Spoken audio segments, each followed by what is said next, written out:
আসসালামু আলাইকুম, সবাইকে শুভেচ্ছা। আমরা রিটার্ন কিভাবে সাবমিট করব? আমাদের প্রত্যেক বছর আমাদের রিটার্ন জমা করতে হয়। সেই রিটার্ন অর্থ বছর আমরা রিটার্ন সাবমিট করব। বর্তমান সরকার আমাদেরকে ই রিটার্ন সাবমিট করার জন্য গভর্নমেন্ট যে সফটওয়্যার রয়েছে সেই ওয়েবসাইটে ঢুকে এখানে আপনারা দেখতে পাচ্ছেন etax.nbr.gov.bd। এখানে যখন আপনি এন্টার দিবেন তাহলে আপনার এই পেজটা চলে আসবে। এখানে আপনার কাজ হচ্ছে ই রিটার্নে ক্লিক করবেন। ক্লিক করার পরে আপনি যদি রেজিস্টার্ড হয়ে থাকেন, যদি আপনার সিম রেজিস্ট্রেশন করে থাকেন, সেক্ষেত্রে আপনার প্রথমে যে কাজটা করতে হবে, রেজিস্ট্রেশন করা না থাকলে আপনার মোবাইলের সিম নাম্বার দেবেন আর টিন নাম্বার দিয়ে, হ্যাঁ, এখানে আপনি আই এম নট রেজিস্টার্ড যদি হন, জাস্ট এখানে ক্লিক করবেন। এখানে টিন নাম্বার দিবেন আর হচ্ছে মোবাইল নাম্বার দিবেন আর এই যে ক্যাপচা দিয়ে আপনার রেজিস্ট্রেশন কনফার্ম করে নেবেন। আর যদি আপনি রেজিস্ট্রেশন কনফার্ম করে থাকেন দেন জাস্ট এখানে সাইন ইন করবেন। সাইন ইন করার জন্য যেটা করতে হবে, এখানে ক্লিক করার পর এখানে আপনার টিন নাম্বার দিবেন আর যে পাসওয়ার্ড দিয়েছেন রেজিস্ট্রেশন করার সময় সেই পাসওয়ার্ডটা দিলেই আপনি লগ ইন করতে পারবেন। এখন আমরা লগ ইন করে নিলাম আমাদের এই ফর্মের, যিনি রেজিস্ট্রেশন করা হয়ে গেছে অলরেডি। জাস্ট একটু ওয়েট করেন। এই যে আপনারা যে পেজটা দেখতে পাচ্ছেন, এই পেজ আসার পরে যে কাজটি করবেন, প্রথম হচ্ছে যে রেগুলার ইটিন এখানে সিলেক্ট করবেন। সিলেক্ট করার সাথে সাথেই আপনি এখানে দেখতে পারবেন যে সেলফ এবং অ্যাসেসমেন্ট ইয়ার হচ্ছে 2025-26 আর আমাদের ইনকাম ইয়ার হচ্ছে 24-25। ওকে, সব ঠিক আছে। রেসিডেন্স এখানে সব ইয়েস দিবেন।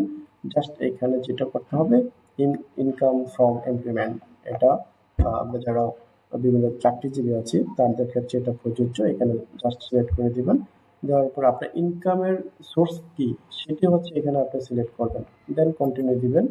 দেওয়ার পরে যেটা করবেন, আপনার এরিয়া সিলেক্ট করবেন, আপনি কোন লোকেশন থেকে আপনি রিটার্ন সাবমিট করবেন। দেন আমি এখানে দিয়েছি আদার্স এরিয়া, দেন ট্যাক্স রিবেট ইয়েস, ওকে, দেন আমি কন্টিনিউ দিব। কন্টিনিউ দেওয়ার পরে আমার এক বছরের যে টাকা, আপনার এক বছরের স্যালারি যে ইনকাম হয়েছে এখানে সকল তথ্য এন্ট্রি দিতে হবে। বেসিক স্যালারি থেকে শুরু করে যা যা রয়েছে এখানে আপনার সংস্থা কর্তৃক যে প্রভিডেন্ট ফান্ডের পিএফ সুদ সেটা এখানে এন্ট্রি করতে হবে এবং ভবিষ্যৎ তো প্রদত্ত তহবিল চাঁদা যেটা এখানে রয়েছে এন্ট্রি দিতে হবে। দেওয়ার পর সেভ এন্ড কন্টিনিউ দিবেন। তারপর হচ্ছে আপনার রিবিট নিতে হবে। অ্যাকচুয়ালি আপনার যেটা সংস্থা কর্তৃক যে ইন্টারেস্ট এবং আপনার নিজের দুইটা এই জায়গায় পোস্টিং দিতে হবে। দেওয়ার পরে আপনি সেভ এন্ড কন্টিনিউ দিবেন। সেভ এন্ড কন্টিনিউর পরে দেখা যাচ্ছে এক্সপেন্ডিচার, যেটা আপনার দৈনন্দিন খরচ, অর্থাৎ জীবনযাত্রার মান উন্নয়নের খরচ, আবাসন সংক্রান্ত খরচ, সকল খরচ এখানে এন্ট্রি হবে। এন্ট্রি করার পরে আপনি সেভ এন্ড কন্টিনিউ দিবেন। তারপর হচ্ছে অ্যাসেট। অ্যাসেট এখানে ফিনান্সিয়াল অ্যাসেট, আপনার যে প্রভিডেন্ট ফান্ড রয়েছে, সংস্থার সংস্থার মধ্যে যে টাকাটা আপনি পাবেন সেই টাকার পোস্টিং এখানে দিতে হবে, যেটা আপনার স্যালারি সার্টিফিকেটে পাবেন। তারপরে গোল্ড, ফার্নিচার আর হচ্ছে ক্যাশ ইন হ্যান্ড এবং ব্যাংক কত টাকা রয়েছে সেটা এন্ট্রি করতে হবে। এগুলো সবগুলো হচ্ছে 30শে জুন 2025 সালে সকল ব্যালেন্স আর কি এন্ট্রি করতে হবে। আদার ক্যাশ, যদি অন্যান্য কোনো ক্যাশ ডিপোজিট থাকে সেটা এখানে পোস্টিং করতে হবে। লাইবিলিটি যদি কোনো কিছু থাকে, আপনার পিএফ ফ্রম আশা, যত টাকা আপনি পিএফ লোন নিয়েছেন আশা থেকে বা আপনার যে কোনো প্রতিষ্ঠান থেকে, যদি পিএফ লোন নিয়ে থাকেন প্রভিডেন্ট ফান্ড, সেটা এখানে পোস্টিং দিতে হবে।